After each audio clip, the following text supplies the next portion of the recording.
YouTube for a little over 5 years, and I want to do a little video about some of my YouTube or being a YouTuber tips. 1. Don't obsess over the numbers. This is easier said than done, but it does need to be said and done. Before last year, my numbers were very small. I struggled getting the views that I wanted and the subscribers that I wanted. And it's important to know that if you are constantly refreshing your subscriber count or your viewer count, then it's going to take the fun out of YouTube and what you wanted to do in the first place. Now, this is not on the same level as, say, being upset over the fact that you're working really hard on a video and you want some sort of recognition for it. This goes for every kind of job, especially in the entertainment industry. When you're working really hard on something, you want people to notice the amount of work that you're putting into it. If you're creating something like activism videos, like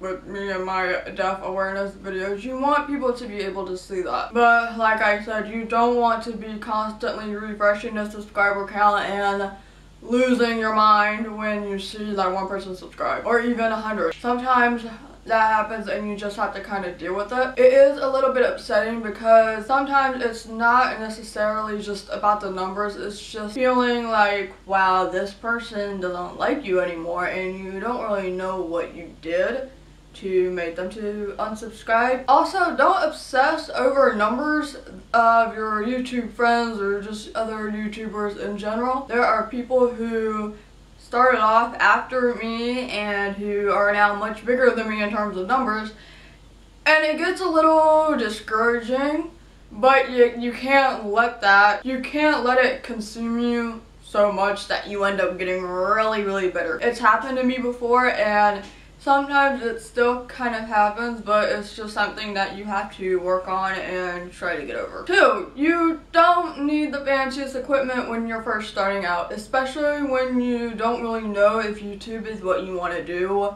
long term or however long that YouTube will still be around. As I said, I've been here for 5 years, a little over 5 years, and I just started upgrading the equipment. I just started getting some better software. I got a tripod. I just got lighting this week, which is why you have all this new background and filming setup. And I'm now working on getting a new camera and possibly a microphone for it. Now, if you're already in, the entertainment industry, like if you're a director of photography, then you've already got your fancy equipment stuff. But if you're just thinking, I want to try out YouTube, you don't need to get a $1,000 camera, because if it turns out that you don't like it 5 months down the road, then you've got $1,000 and more down the drain, depending on how much more equipment that you have. Of course, you can always sell it and get the money back, or at least some of the money back, but I think it's just best to start off in the middle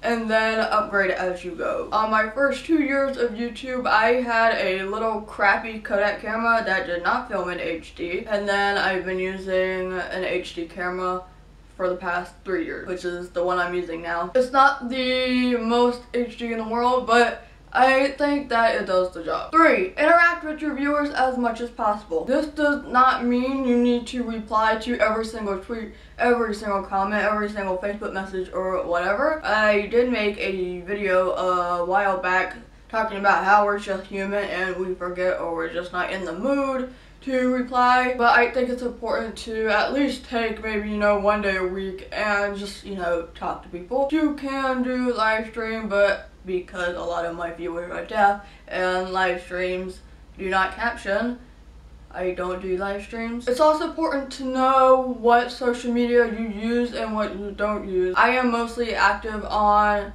YouTube, Twitter, and Tumblr. I do have Instagram, which I do usually reply, but not always. I also have a Facebook page that I really don't reply to people on. I usually just use Facebook as an updating thing. I do get messages and I do read them, but something about Facebook's system just kind of doesn't make me want to reply, which is a little bad, but like I said, I'm active on all kinds of things that aren't Facebook, and if you want to contact me, you can do it on that. 4. Understand that you can delete comments, block people, and people can get over it. If there are bad comments, really mean comments, comments that make you uncomfortable and you don't want to leave them on your channel or your video, you can delete and you can block the person if they're being really mean. Now, people will start yelling about freedom of speech, and if they do, I would suggest mailing them a copy of the 10 Amendments and what they actually mean. Because just because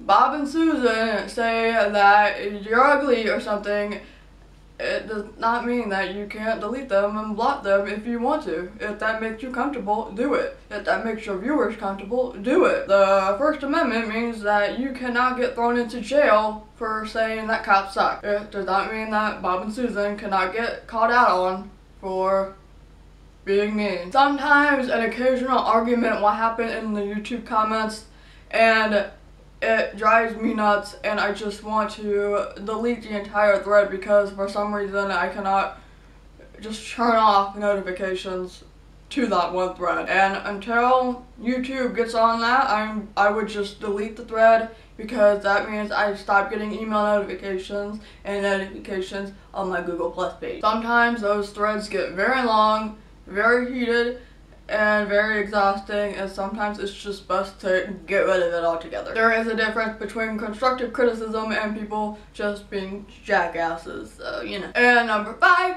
and you all saw this coming, for Satan's sake, YouTubers and creators, please closed caption your videos. I'm the deaf one, you all saw this coming, okay? I'm not gonna get too much into it because I have a bunch of videos about it, but you can do it yourself, you can get people to do it for you, volunteers or people who charge. This is not the time to get that milkshake song in your head. But closed captioning benefits both parties. The people like me who are deaf and hard of hearing, or may have auditory processing disorder, or are learning English or whatever language, they benefit from that, and the creator, you, benefit from that, because then more people will come and subscribe and watch you. And if somebody's bilingual or trilingual or multilingual, they can translate, and then you get even more people. It works out for everyone. So those are my top 5 tips. If you have any other tips that you would like to add, feel free to leave them in the comment section below, and I will see you later.